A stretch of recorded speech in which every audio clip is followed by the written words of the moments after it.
So we're taking out the center post in order to put one large drawer under the cooktop.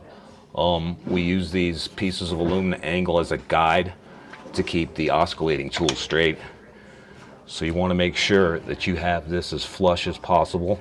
That way when you lay your blade in, you get in the same height cut. You're not going to create a hump in it or a divot in it. So what you want to do on this one is use your spare blade as a guide and just make sure you have clearance, and that's going to be kind of the distance of the material taken out. You go too low, you'll have a hump in here. You go too high, once or twice, you'll have an arch.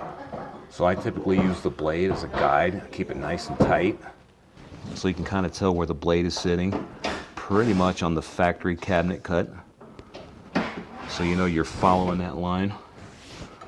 So yeah, start slow.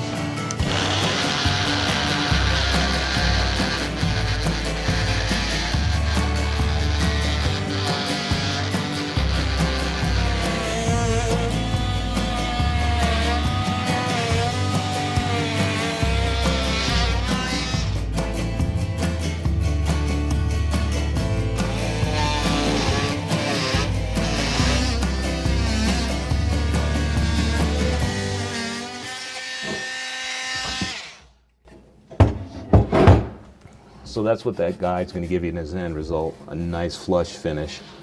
We do a little sanding on here, take a little more material out, and it gives clearance so the door doesn't grab or squeak. And then in the final, we'll go ahead and add some stain, close as we can to match the existing color. That way it blends a little bit better when the door is actually shut.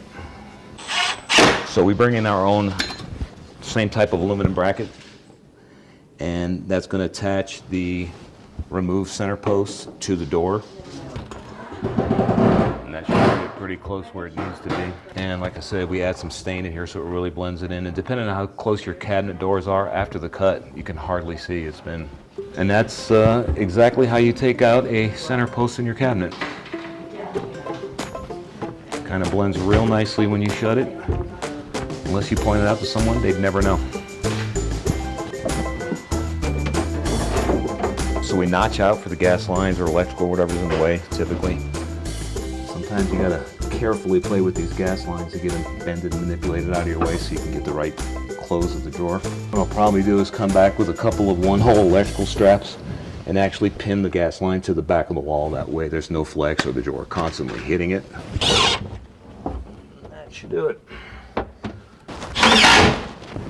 That's it.